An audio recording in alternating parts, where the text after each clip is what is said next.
So how was your week? It was uneventful. I spent 2 days in a row with the fancy gentleman. I'm sorry. We went to Friday night. He wanted to go out for his birthday, upcoming birthday. It wasn't the day of. So we went and did what we used to do for fun, which was go to the casino, which I call Casiyes. And we went and we met up, hung out. We tried to go play Spanish 21, which is a version of blackjack. I think I've explained this before. You know what Spanish 21 is? Yes. Okay. So Spanish 21 is slightly different. It doesn't have any tens in the deck. It still has face cards. So you still have cards that equal 10. But you can double down any time you have a 10 or 11. It doesn't have to be on the first two cards because there's less tens. It makes it harder. And Adam loves that game. And I'll say this here. I've never been a fan of Spanish 21. My biggest joke is if it was called Spanish 22, I'd be a millionaire. But so we went looking for that. And there was only 2 whole tables of that open on the floor. So we were like, oh, okay, we can't find any of those. We asked them, one of Adam's other friends, John, asked them to open up a table. Can we, they're like, you have Spanish 21s with, nobody at. Could you get us a dealer? And he's like, oh, we don't have enough dealers. Sorry, go find something else, kind of a deal. Okay. And I was like, okay. So then we're walking around. We're like, all right, let's just play ordinary blackjack. And we try to find a table. And, I'm like, no, starting bets, $25, $20. And then the lowest they had was 15. I guess Spanish 21 is a lower start. No, that they could start at anything. But back when I used to play more, they would start at $10 tables. They'd have one $5 tables for the real cheapy degenerates. Me. But then 10, and then it would go up from there, 15 to usually 25. So there was nothing lower than 15, which I hate a $15 table because if you're going to get $100 in chips, $15 doesn't work. Right. That starts getting into in my OCD, it's 10 or 20. That's it. You got to get $105 in chips, and then that doesn't make any sense. Right. So we ended up finding a table for 20 with a dealer named named Eric, who was an assassin. We were done within 20 minutes, all of us. We sat down. It was just the 3 of us at a table. It was me, John, and Adam. No, there was somebody else too. Robbie was there for a little bit. And then we just all got squashed. And it was basically you started out, it was lose, push, lose, win. Oh, I won one. Push, lose, and just done. Threw $100 in no time. So we walked around. John is married. His wife and a friend was there, and they were playing slots, and they were cleaning up, which was nice. I was like, can I get my money back if you guys win big? But that didn't work. So Adam had a few beverages while we were playing, and I drove him home, and he got a greasy steak and cheese sandwich at Sheetz and then went home to sleep. So I was going to ask, obviously with the Sheetz right across the way from the casino, are there any food places still open in the casino? Okay, we didn't stop at Sheetz on the way out. When we got closer to home. He was like, I've changed my mind. I want something. Because I was like, oh, do you want something on the way home? And he's like, no. And he's on the way back. He's like, yeah, I kind of want something. Changed his mind at the last minute. Birthday weekend boy's prerogative, right? That's right. But there's still the Sheetz outside. But the casino's become a shithole from what I remember. Because I haven't really gone there in a couple years because we didn't gamble before the pandemic even a little bit because Adam had bought the house and, he was becoming he was having his years of fiscal responsibility or whatever. Yeah.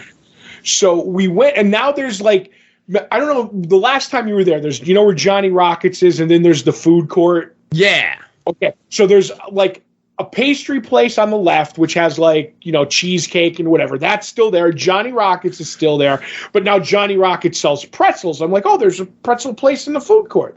But Johnny Rockets sells the worst pretzels on the face of the earth. I had one. Disgusting.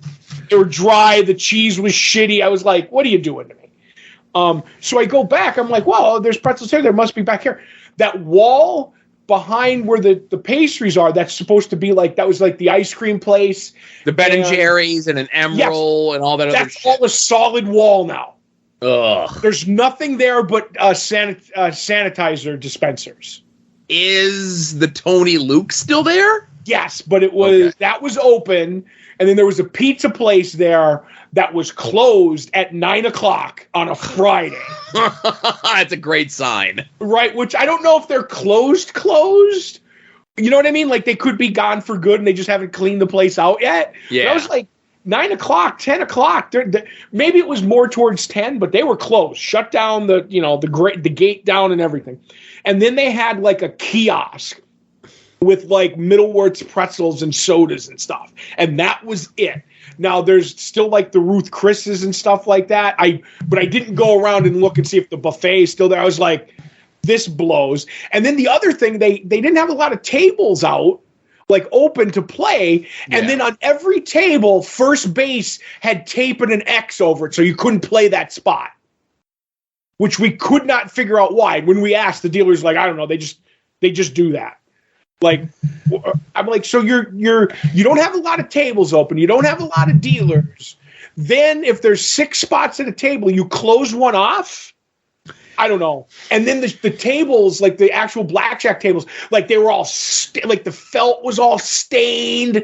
And I'm like, these come off so you can change the games.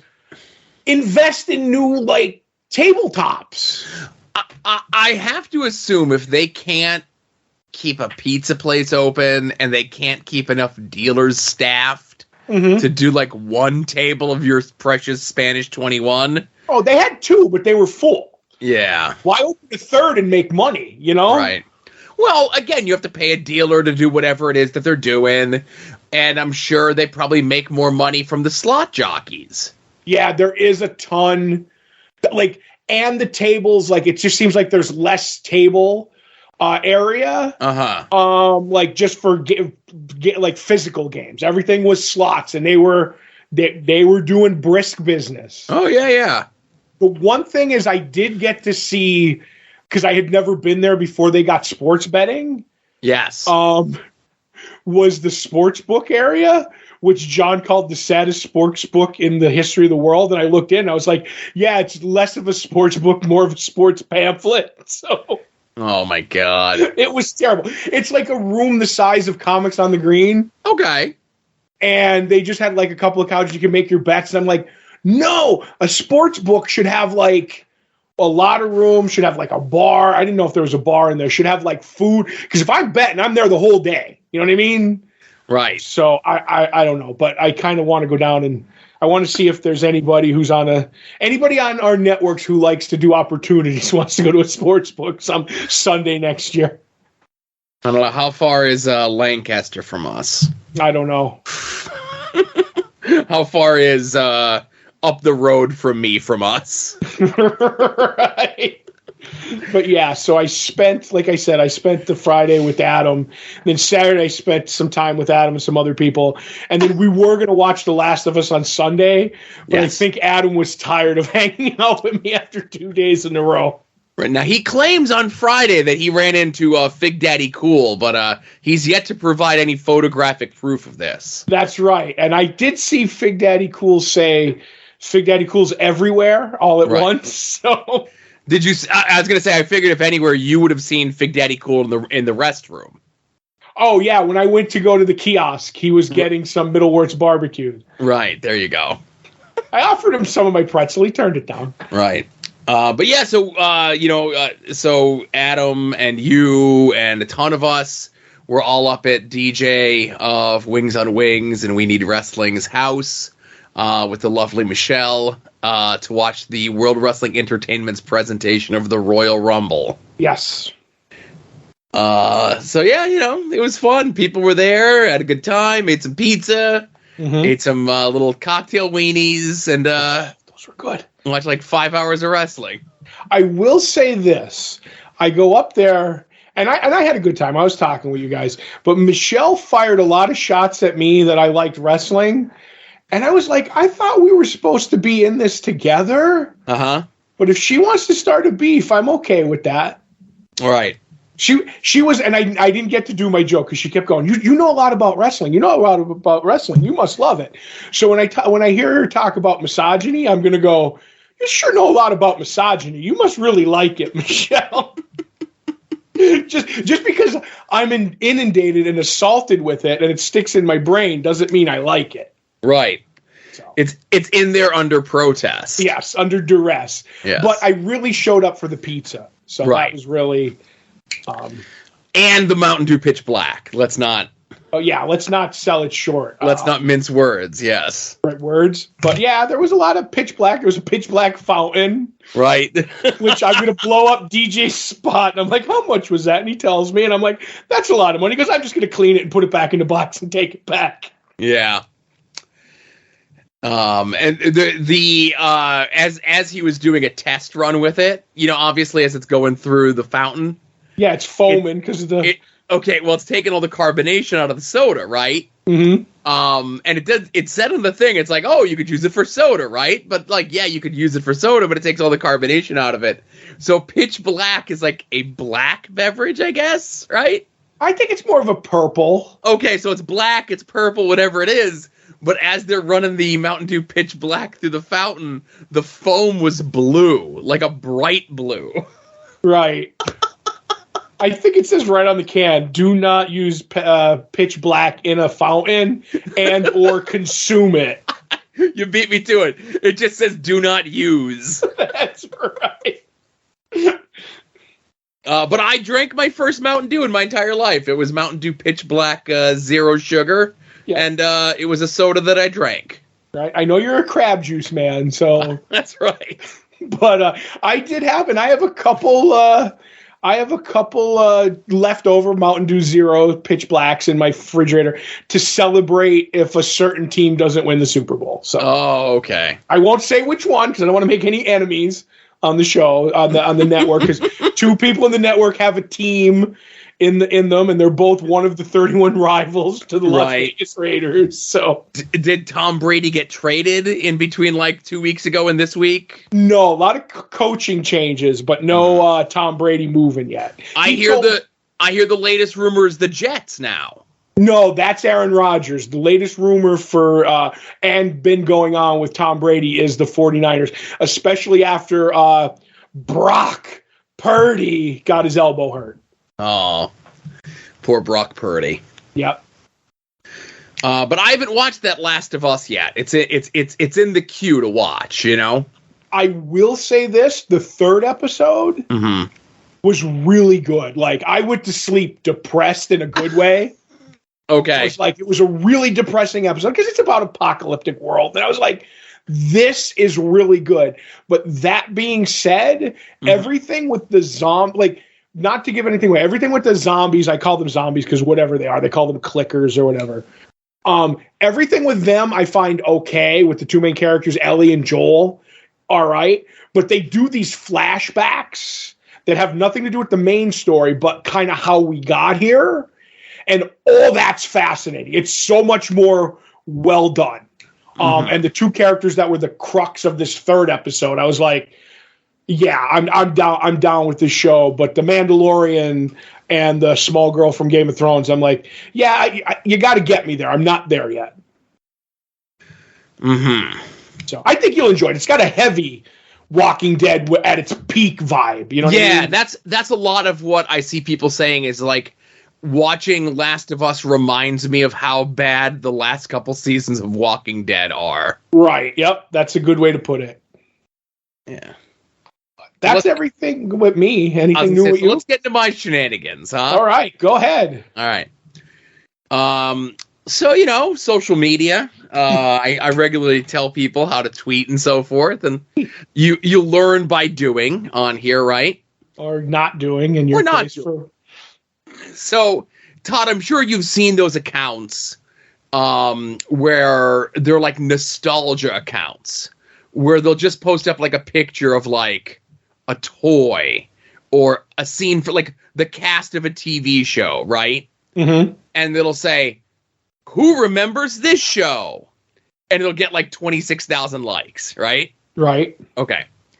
So Joe Murata, if you remember Joe, he does a wrestling podcast. He helped us with our audio issues a couple months ago, right? Mm-hmm. And he tweeted out and said that if my account, because they talk about old wrestling and whatever, and he goes, if my account ever becomes that, please let me know so I can never stop punching myself in the face. Right. But careful, that's self-harm, Joe. Okay. So he says that. And I reply, oh, don't do that. Run your head into a wall instead. So he replies, who remembers walls? And I reply with a picture of a brick wall and says, if you had this wall growing up, you probably had a lucky childhood. So we're just going back and forth making jokes like this, right? Mm-hmm. Off the wall. And then other people are chiming in and whatever, right? So that's Thursday, okay? Off the wall, literally. But anyway. Right. So Friday morning, I wake up to find out that because of that tweet, my Twitter account is locked for a week. Second best week of my life. The first one was the first time it was shut down. So now the first time it was like, okay, you're under review. If you delete the tweet and admit that you were wrong, then we'll unsuspend your account. This could take up to 2 weeks if you don't, and so on and so forth, right? Right. And didn't it delete it for you? Okay, so that's the other thing. It deletes it for you, right? So that's you admitting that you were wrong. Right. Well, again, if I can't delete the tweet that's causing the problem, how could I admit my wrongdoing, right? Right. Tweet it out. Oh, no, wait, you can't. So again, I get the message that says my account has been locked. And it says that proceed to your account, and it says and it gives me, like the whole big long thing about suicide and self-harm, and so on and so forth. And at the top of my Twitter account, the only way that I use my Twitter account is through a browser, right? I feel like a dirty person using it through my phone. Mm. It says, after careful review, we've determined your account broke the rules of Twitter. Yes. Your account is temporarily in read-only mode, which means you can't tweet, retweet, or like content.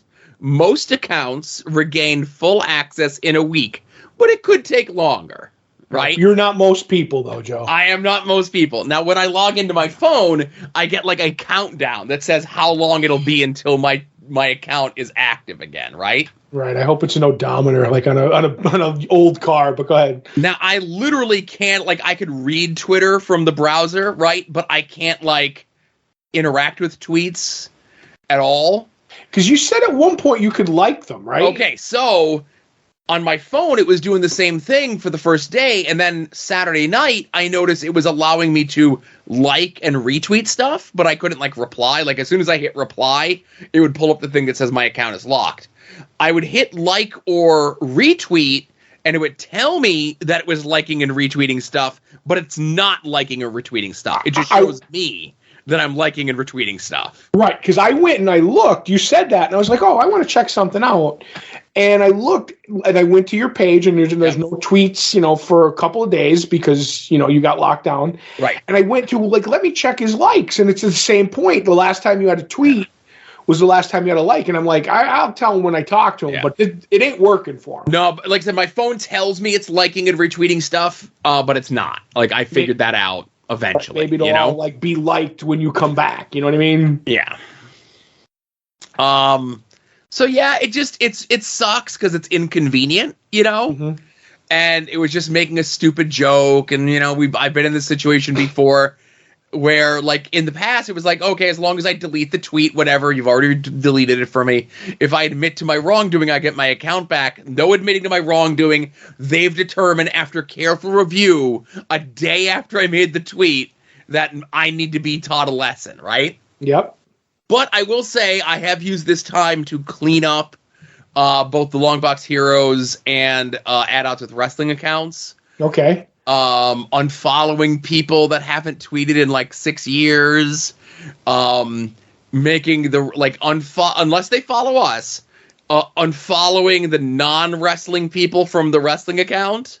Mm-hmm. And unfollowing the non-comic book people from the comic book account. Okay. So hopefully both of those are much cleaner experiences for all involved. Oh, I've noticed how much cleaner. Okay. The only thing I've noticed is that now Longbox Heroes is organizing your comics. Right.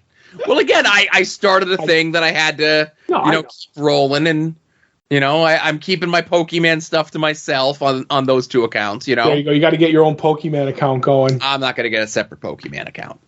But yeah, I saw you go down, and I was like, oh, you're on their radar now. Yeah, I know. So you can't be messing up. You know who's never been on lockdown from Twitter? You? This guy and me. I know what to do. I should teach you your Twitter school. You should. But so anything else going on here? But that's not the worst thing that happened this week. All right. So the worst thing that happened this week is Monday morning, after I thought things couldn't get much worse, right? Mm-hmm. I wake up Monday morning, 5:45 a.m., effective today, Amazon is terminating our associates account. So it appears as though we violated the terms of service. Joe? Yes. Do you have a mouse in your pocket? The royal we. Okay. That I violated the terms of services because the Amazon affiliate links that we provide do not give direct links to a specific item or items, which is what they're supposed to do. Now, this is new information to me because in the past, we were always told that we cannot push people to specific items or items to purchase. Okay. So I just had the links that were available through the Amazon Associate things, which is like, it was the coding off of their page, right? Right. And I just took the coding off of their page exactly as it was. I put it on our page, and there you go. Okay? Mm-hmm. So, when we had the issue, it was like a month ago, and I had replied, and I pled my case, and I had that big red thing on our account. And then, like, last week, it went away. I never got an email back from them. So I just assumed everything was okay, right? Sure. So then... that's Monday morning. I wake up. I try to go into the account. I can't go to the account because the account has been terminated, right? Mm-hmm. So they're like, okay, if you want to file an appeal, you could do this. Right. And it says go to the appeals section, but obviously it follows you in like a recursive loop where it says like, obviously I'm attempting to file an appeal for an account that no longer exists. Right. Right.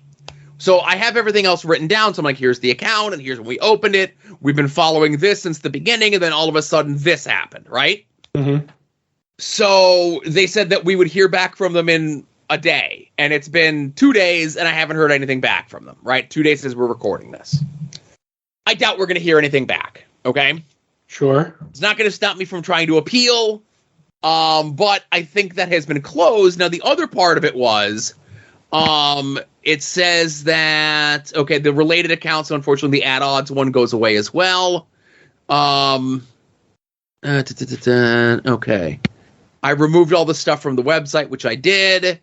And it says, because you are not in compliance with our operating agreement, Amazon will not pay you any outstanding commission. Okay. Oh. Okay. So again, I get that email at 5:45 in the morning on a Monday. 1 o'clock Pacific, or 1 o'clock Eastern time in the afternoon, I get the email from Amazon that says, here's your November money. Okay. After I just got an email 6 hours earlier saying, or 7 hours earlier, whatever the hell it was, saying we're not paying you, right? Mm-hmm. But here they are paying me. So I'm like, okay, well, that's positive, right? And, when they send the money, it always takes like a day or two as it's pending. It's already cleared my account. I have the money for the month of November. But we lose out on December, which was a big month, I'll be completely honest with you, and January. It sucks, you know? But I'm going to just, push one more time with the appeal in the hopes that I get a reply. You know what I mean? Because, like, I don't even get a reply. Like, I'd be okay if they send me a reply that just says, go fuck yourself, right? Right. But they didn't even do that. I'm shocked that a big billion, dollar corporation would, screw the little guy. I'm shocked. I'm shocked. I mean, take it out. Like, I just honestly think like Amazon was looking for a way, like whatever happened.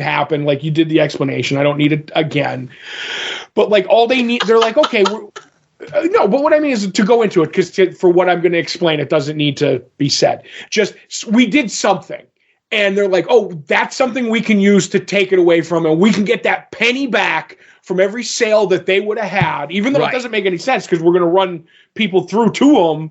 But if people were going to buy anything, then they get that penny. If they do this 100 times, 1,000 times, 10,000 times, 100,000 times, then the money that they make, you know what I mean? Like, they're not going to do it to Joe Rogan or whoever who has like millions of followers. But to us, we could do it. We can make a little bit back, and I look good because my paperwork says I saved us $50,000 this year. Sure, yeah, I wish, but yeah. We're probably not the only one who got hammered. You know what I mean? I do believe it was just something that they're starting to look to cut costs anywhere. And all you have to do is either fuck up and you're gone, or they, some trumped up charge. You know what I mean? Like, get rid of them. We're tired of these people. Right. And like I said, I did the online chat with the person as well. Mm-hmm. And they went through all the checks and balances. They said, do your things look like this? Yes. Are you using these links? Yes. And they said everything looked okay, right? So what am I supposed to do, right? Right. And I mean, we don't even know what we were supposed to push. If we were like I could see if they gave us like a link every week or every month. They're like, this is the product of the week or month. Like, put this too in there. Right. And we would have, but like we never, well, I'm saying we, but you never got anything like that, right? Yeah. Okay, like that's, I don't know. I don't understand it. So Patreon, here we come. Well, right. So we still have the Patreon. Now, I will throw this out to you, and obviously Adam will hear this because he listens, and I'll give Adam the push when we record on Thursday. But, you could look to get one under your name. Adam could look to get one under his name, I was just thinking that, too. We'll have to discuss, you know what I mean? Right. It's easy to set up, right? Right. But obviously, we've had ours. I don't remember exactly what I had to do 9 years ago when I set it up. Right. And then, obviously, using the links that they provide are not good. So the other thing was I was trying to investigate because there was a guy that I follow on here maybe about 5 or 6 weeks ago. He had mentioned, he goes, remember a couple years ago when every podcast had would ask you to link their Amazon account so they can get a small kickback? Is that still a thing? I can't recall the last time I ever heard that mentioned. So, like, a bunch of people, like, I replied and I said, yeah, I still have it for mine. And a couple people replied and said, yeah, they don't do it anymore. Yeah, it's not a thing. Yeah, whatever. But then I see there was somebody who replied, right? And they said that we still have it, okay? And when I go to theirs is set up exactly the same way that it does. It just takes them to the Amazon landing page. Okay. So it doesn't take them to a specific item like the Amazon email to me said that we're supposed to do. Call the Amazon cops on them. Right. Well, I'm not going to narc somebody else out. I'm not going to say who this was or whatever it was. Right. But, like, again, it's just like they told me, like, there's like, we saw that you're not in compliance. Fix the compliance. I spoke to their people. They said it was fixed, and then it's not fixed. So it's just frustrating more than anything else, Yeah, I get it. Anyway, it's just funny that, like, I get that email at like 5:45 on a Monday. They're like, yeah, you're not getting paid anymore. And then 6 hours later, they're like, here's your pay for November. Right. Yeah. So that's it. That's been my week. Hopefully, as you're listening to this, if you're not a Patreon person, I'll have my Twitter back. Oh, I'm counting the seconds. Mm-hmm. And I have a scathing tweet ready to go. All right. I'll see you in 2 weeks after that. Yeah. So that's it, everybody. Go sign up for the Patreon if you want to help us out because Amazon's not a thing anymore. Right. 3 years of catalogs, the previews catalogs, 3 years of the bonus shows, 2 a month. Go listen to the back catalog. I think Patreon, the way that it works is now they charge you from like when you sign up as opposed to like the beginning of the month. So like if you sign up today as you're listening to this on like what would be the 3rd, for most of the non-Patreon folks, or even if you're a Patreon folks, but you're not at the $5 level, go change it from $1 to $5, and you won't get like double dipped. Right. Yeah. That's all I got. Yep, I'm weak now, Joe. I don't know if I can do another show. So. All right. Well, we got no choice. We have to. Right. All right, everybody. Thank you very much for listening to Longbox Heroes After Dark 429, and we'll see you all here next week. You're listening to the soon-to-be-named network, the Lamborghini of podcast networks.